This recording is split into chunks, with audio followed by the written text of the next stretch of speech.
तो 5 साल पहले जब केंद्र सरकार की तरफ से धारा 370 हटाने का फैसला लिया गया तो विपक्ष ने जमकर सवाल भी उठाए थे, बवाल भी काटा गया था। हालांकि अभी भी कई तरीके से आवाज उठते हैं कि आखिर सरकार की तरफ से ये जो फैसला लिया गया ये गलत है।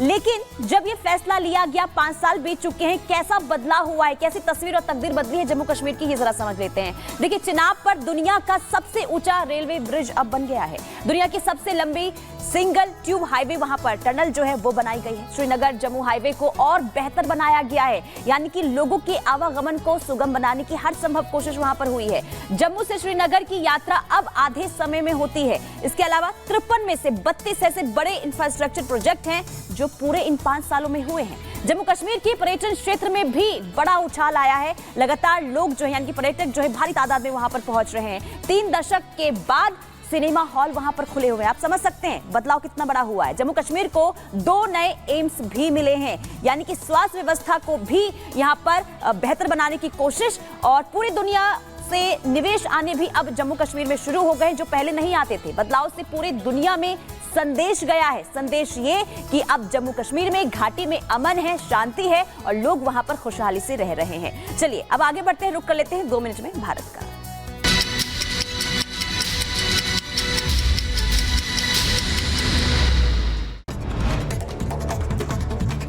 बिहार के सीतामढ़ी में भीषण सड़क हादसा हो गया। कावड़ियों से भरी ट्रैक्टर ट्रॉली नहर में पलटी। हादसे में एक महिला की मौत, 4 कावड़ियों की हालत गंभीर बताई जा रही। सीतामढ़ी में जलाभिषेक कर लौट रहे थे नेपाल।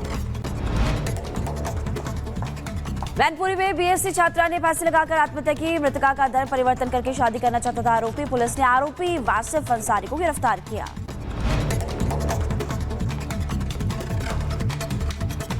शहर में बदमाशों के हौसले बुलंद, गंभीर हालत में अस्पताल में कराया भर्ती। अज्ञात हमलावरों के खिलाफ केस दर्ज किया गया। सागर हादसे के बाद सीएम मोहन यादव का तगड़ा एक्शन। डीएम, एसपी समेत 5 अधिकारियों पर गिरी गाज। और सागरपुर जिले में शाहपुर में दीवार गिरने से 9 बच्चों की मौत हो गई थी। और इधर ग्रेटर नोएडा वेस्ट में सुपरटेक के निवासियों पर मेंटेनेंस टीम में के साथ हाथापाई हुई है। सूचना पर भारी पुलिस बल मौके पर पहुंचा और दोनों पक्षों को शांत करवाया गया। बदायूं में संदिग्ध परिस्थितियों में विवाहिता की मौत हुई। फांसी के फंदे पर महिला का शव मिला। पुलिस इस पूरे मामले की जांच पड़ताल में जुटी। अम्बेडकर नगर में 2 शातिर चोरों को पुलिस ने गिरफ्तार किया है। अपराधियों के खिलाफ चलाए जा रहे अभियान में पुलिस को बड़ी सफलता मिली है। आंध्र प्रदेश के लुरु में नकली नोट रैकेट का भंडाफोड़ हुआ। 47 लाख रुपए के नकली नोट बरामद हुए। पश्चिम गोदावरी जिले में चलाया जा रहा था रैकेट। केदारनाथ में फंसे यात्रियों को निकालने के लिए चौथे दिन भी रेस्क्यू ऑपरेशन जारी है। रुद्रप्रयाग में अब तक 11,000 लोगों का रेस्क्यू हो चुका है। उधर जम्मू कश्मीर के पुंछ में नवग्रह मंदिर से त्रिशूल यात्रा निकाली गई। यात्रा के दौरान श्रद्धालुओं की हुई भीड़ और त्रिशूल यात्रा की शुरुआत नवग्रह मंदिर से हुई। डिग्री कॉलेज मैदान में आकर संपन्न हुई। वहीं चेन्नई में पहली वंदे भारत मेट्रो ट्रेन का सफल ट्रायल हुआ। चेन्नई बीच से कटपाड़ी जंक्शन के बीच ट्रायल रन शुरू हुआ।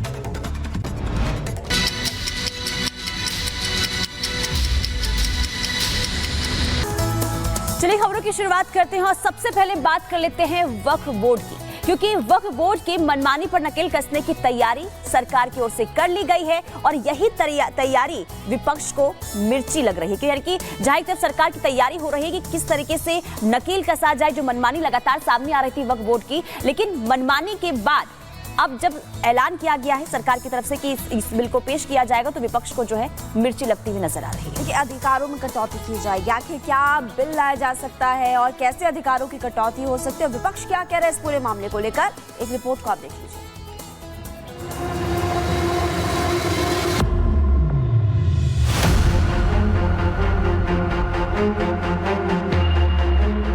मोदी हुकूमत वक्फ बोर्ड की ऑटोनॉमी को छीनना चाहती है। कि दबे कुचले पिछड़े मुसलमानों के उत्थान के लिए बनाया गया वक्फ था। महंगाई जो की तो है, इस पर कोई बात नहीं, बस सिर्फ मुसलमान मुसलमान मुसलमान। माफिया की तरह कुछ लोग इसमें काम करते हैं। लैंड पार्सल पर कंट्रोल करने की एक तरह से कोशिश बन गई है। संसद आज इतिहास रच सकता है। मोदी सरकार एक बार फिर संसद में बड़े फैसले का ऐलान कर सकती है। 5 अगस्त के दिन ही सरकार ने जम्मू कश्मीर से 370 हटाया था। एग्रेसिव ना हो, जान दे देंगे इसके लिए। क्या बात कर रहे हो आप? एग्रेसिव होने की क्या बात कर रहे हो? जान दे देंगे इसके लिए। 5 अगस्त को ही प्रधानमंत्री ने अयोध्या में राम मंदिर के निर्माण की शुरुआत के लिए भूमि पूजन किया। आज भी 5 अगस्त है और मोदी सरकार वक्फ बोर्ड पर कैची चलाने का ऐलान कर सकती है।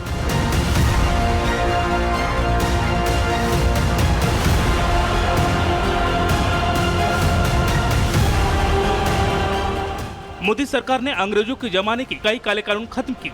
अब एक बार फिर लोगों को उम्मीद है कि वक्फ कानून पर ब्रेक लगाया जाए।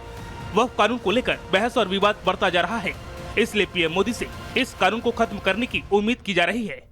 मोदी सरकार वक्फ अधिनियम में संशोधन की तैयारी कर रही है। सरकार ने वक्फ एक्ट में बड़े बदलाव के संकेत दिए हैं। खबर है कि मौजूदा वक्फ एक्ट में करीब 40 संशोधन होंगे। इस संशोधन में वक्फ बोर्ड की मनमानी पर अंकुश लगेगा। वक्फ बोर्ड किसी की जमीन को अपनी संपत्ति घोषित नहीं कर सकेगा।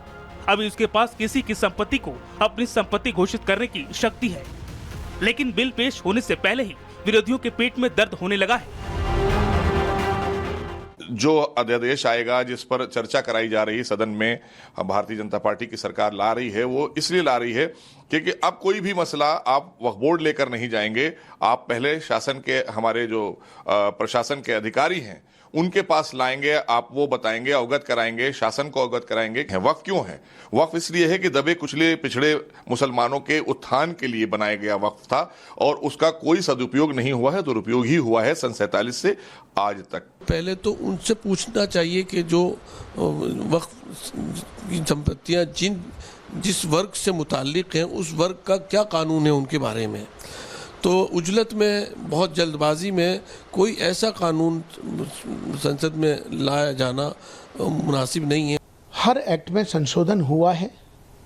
ये कोई नई बात नहीं है कि वक्फ एक्ट में ही संशोधन हो रहा है। सरकार के सामने समय अनुसार अगर अमेंडमेंट किया जाता है, संशोधन किया जाता है, तो मुझे लगता है कि समय की ज़रूरत होती है। तो उस पर किसी तरह का विरोध करना या उस पर राजनीति करना, मुझे लगता है कि ये अच्छी बात नहीं है। 2013 में केंद्र की यूपीए सरकार ने वक्फ कानून में संशोधन लाकर वक्फ बोर्डों को ज्यादा शक्तियां दी थी। उन्हीं शक्तियों पर लगाम लगाने के लिए ये बिल पेश किया जा रहा है और जब इसे पेश करने की बात सामने आई तो राजनीतिक सरगर्मियां भी शुरू हो गई हैं। खुद को मुसलमानों का रहनुमा बताने वाले ओवैसी ने अपना लाउड स्पीकर चालू कर दिया है, तो मुस्लिम धर्मगुरु इसे अफसोसजनक बता रहे हैं। बीजेपी शुरू से वक्फ बोर्ड्स और वक्फ की प्रॉपर्टीज के खिलाफ रही है और इनका एक हिंदुत्व का एजेंडा है, आरएसएस का एजेंडा है कि वो शुरू से वक्फ प्रॉपर्टीज को और वक्फ बोर्ड को ख़त्म करने की कोशिशें करती रही हैं। बड़े अफसोस की बात है कि पिछले 10 सालों में सरकार सिर्फ मुसलमानों के लिए काम कर रही है। कभी ट्रिपल तलाक को लेकर, कभी राम मंदिर को लेकर, कभी ज्ञानवापी को लेकर, कभी मथुरा मस्जिद ईदगाह को लेकर। सिर्फ ओवैसी ही नहीं, कांग्रेस और समाजवादी पार्टी ने भी अपने इरादे साफ कर दिए हैं। कांग्रेस इसे बीजेपी और आरएसएस का एजेंडा बता रही है, तो मुस्लिम धर्मगुरुओं को भी रास नहीं आ रही है। तो बीजेपी आरएसएस को परोक्ष रूप से बढ़ाते हैं